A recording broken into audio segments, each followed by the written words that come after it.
kitabı okumaya başladığınızda sayfalarca ilerlemenize rağmen aklınızda hiçbir şey kalmadığı için tekrar başa dönmek zorunda kaldığınız oluyor mu? Mesela bir odaya girip daha sonra neden o odaya gittiğinizi unuttuğunuz oluyor mu sık sık?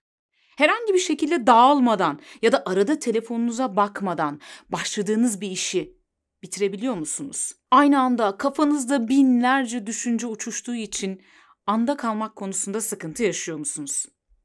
Evet, bu ben diyenler.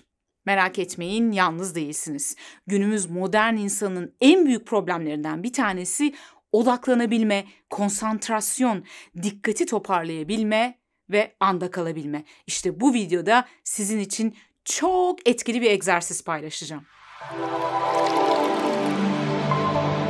Dikkat dağınıklığı ya da odaklanma konusundaki sıkıntılar kimi zaman dikkat eksikliği, hiperaktivite bozukluğu, kimi zaman kaygı bozuklukları, depresyon gibi ruhsal sıkıntılarla ilişkili olabiliyorken kimi zaman da vitamin ya da mineral eksiklikleri gibi fizyolojik sebepleri olabiliyor. Günümüzde ise iletişim teknolojilerinin yaygınlığından ve çalışma ve yaşama biçimlerimizden kaynaklı olarak odaklanamamak neredeyse herkesin sorunu. Biraz sonra bununla ilgili düzenli uyguladığınız takdirde en az bir ay düzenli uyguladığınız takdirde gerçekten de çok faydasını göreceğiniz etkili bir tekniği sizinle paylaşacağım. Ama öncesinde her zamanki gibi bu teknik neden işe yarıyor? Bunun çalışma mekanizması ne? Nereye dokunuyor? Buna bir bakalım. Öncelikle dikkat dediğimiz şeyin beyindeki mekanizmasına bir bakalım. Aslında sadece dikkat değil, düşünme, öğrenme, hareket etme, herhangi bir alışkanlık, tüm bunlar için de beyindeki aynı mekanizma devreye giriyor. Herhangi bir davranışı ilk yaptığınızda ya da bir düşünceyi beyninizden geçirdiğinizde ya da bir aktiviteyi ilk kez yaptığınızda beyninizde o şeyle ilgili sinir hücreleri arasında incecik bir bağlantı oluşur. Ve siz o şeyi her tekrarladığınızda, dediğim gibi bu bir egzersiz olabilir, bir aktivite olabilir, bir düşünce olabilir ya da bir konu olabilir, mesela öğrenme gibi.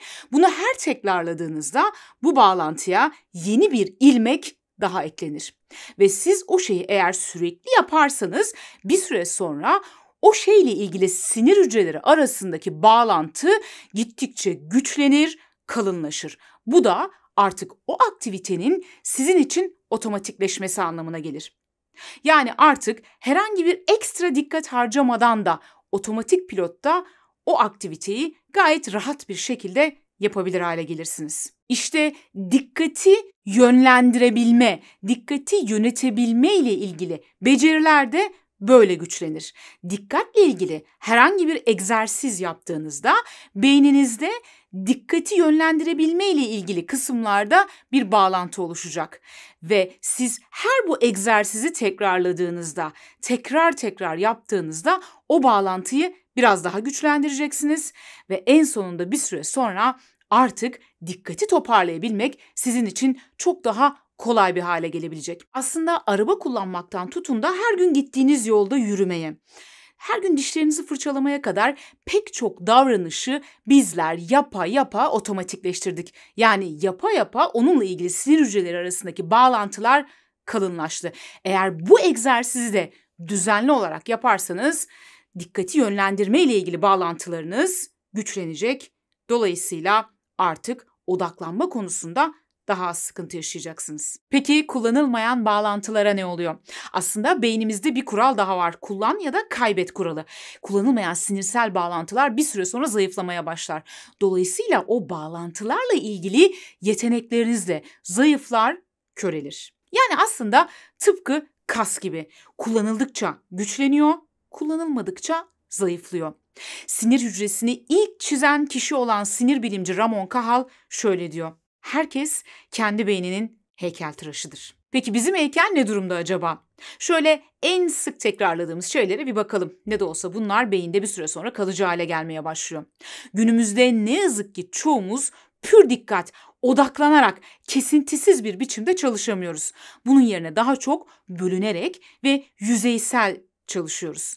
Ve bunun sonucunda da bir süre sonra bu yüzeysel çalışma bir alışkanlık haline geliyor. Beyinde kalıcı hale gelmeye başlıyor sık tekrarlandığı için ve odaklanma ile ilgili, pür dikkat kesilme ile ilgili becerilerimiz ise ne yazık ki zayıflamaya başlıyor.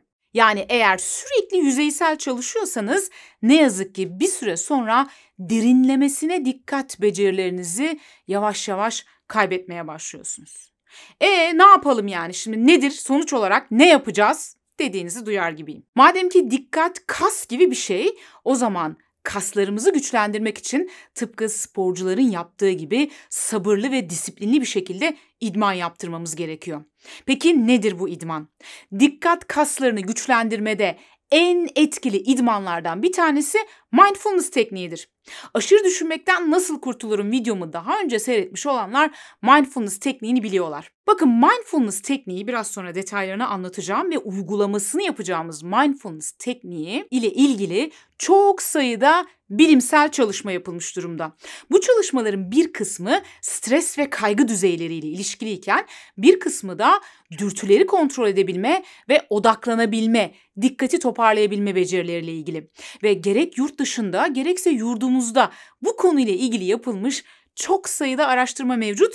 İlgilenenler ister PubMed'e girerek ister ResearchGate üzerinden bilimsel çalışma sonuçlarına ulaşabilirler. Mindfulness tekniğinde egzersiz sırasında başka yerlere kaçan, dağılan dikkatimizin her seferinde ensesinden tutuyoruz ve tekrar ana, şimdiye, buradaya, şu andaki duyumlarımıza getiriyoruz.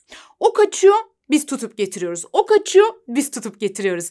Ve böylelikle aslında dikkati toparlayabilme ile ilgili, dikkati yönlendirebilme ile ilgili kaslarımızı güçlendirmiş oluyoruz. Bu yüzden biraz sonra yapacağımız mindfulness egzersizi sırasında eğer dikkatiniz dağılırsa, aklınıza bambaşka şeyler gelirse, birdenbire kendinizi bambaşka alemlerde bulursanız lütfen kendinizi suçlamayın.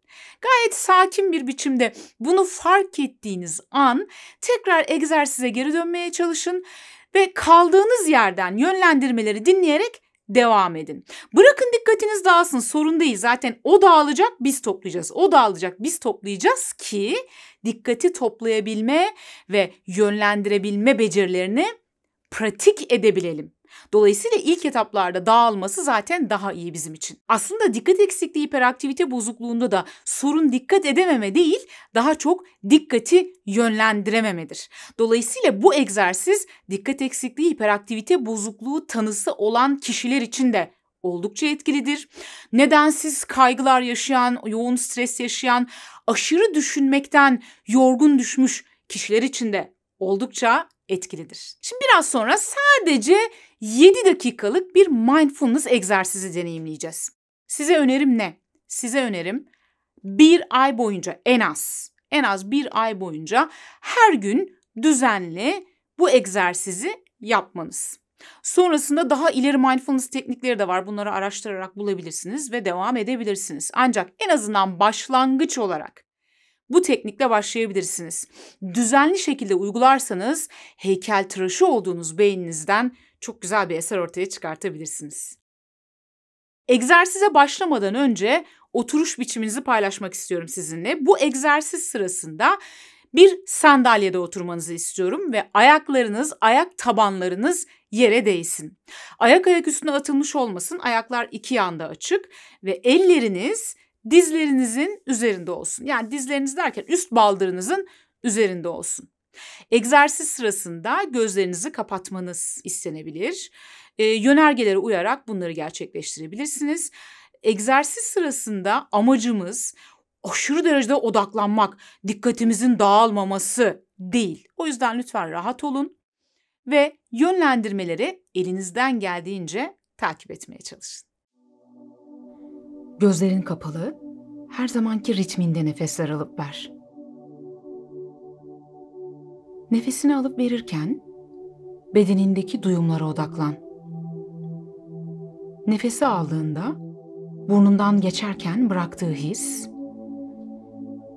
göğsünün ya da karnının şişip inmesi, nefesini verirken burnundaki sıcaklık ya da soğukluk gibi bedenindeki duyumlara odaklan.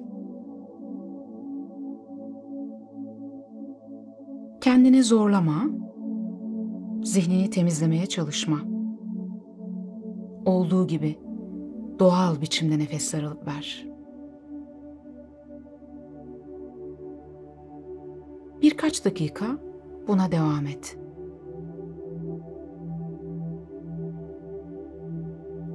Bu sırada aklına başka düşünceler geldiğinde, ki bunlar gelecekle ilgili planlar, geçmişteki anılar olabilir ya da ne yapıyorum ben burada, ne saçma bir şey bu bile olabilir.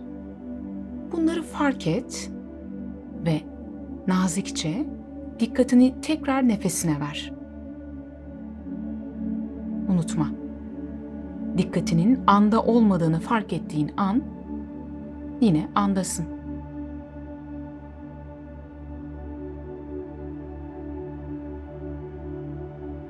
Rahat ve yavaş nefesler alıp vermeye devam et. Aklın herhangi bir düşünce, duyum ya da ses ile dağıldığında hemen bunu fark et ve nazikçe egzersize dön. Şimdi dikkatini ayak tabanına ver. Ayağının yere yaptığı basıncı hisset. Tüm duyumlarını incele. Ayağının ayakkabılarla, çorapla ya da yerle olan temasını hissetmeye çalış. Ne hissediyorsun? Sıcaklık, karıncalanma, soğuk ya da belki hiçbir şey. Olabilir. Bu da kabul. O zaman bunu fark et. Yani hiçbir şey hissetmediğini. Şimdi ayak parmaklarına odaklan. Baş parmağın, küçük parmağın, her birini fark et ve her ne varsa hisset. Çekme, titreme, karıncalanma, sıcak ya da soğuk ya da başka bir şey. Fark et.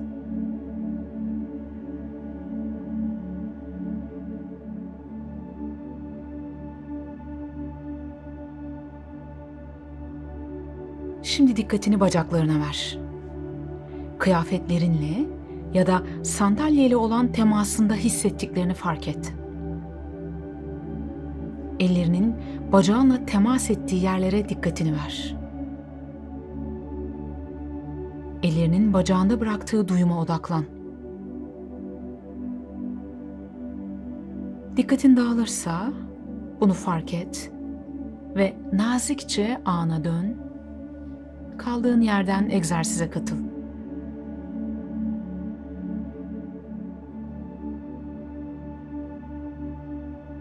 Şimdi dikkatini omuzlarına ver.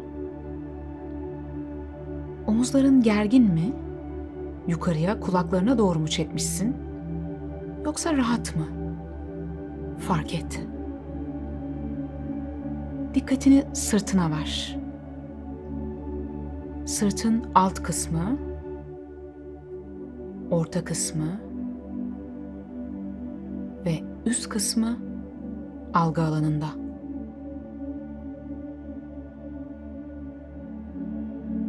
Omurganı kuyruk sokumundan yukarıya doğru izle. Sırt bölgendeki bütün duyumsamalara açık ol. Herhangi bir ağrı ya da baskı varsa bunu fark et.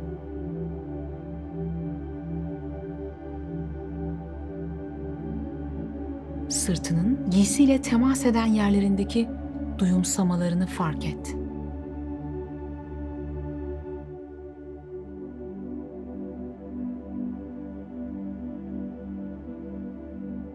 Şimdi dikkatini çenene ver. Dilin, dişlerin gergin mi yoksa rahat mı? Fark et.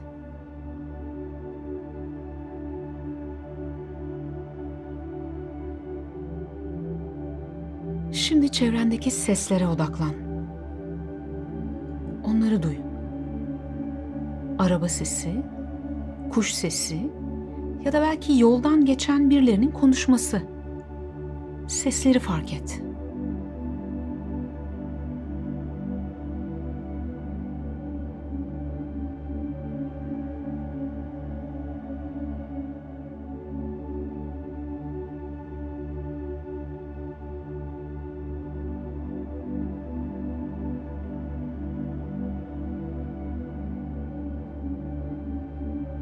Şimdi dikkatini serbest bırak. Bırak dikkatin dağılsın. Herhangi bir yere kayabilir düşüncen. Dikkatinin hangi düşünceye kaydığını fark et ve tekrar ana dön.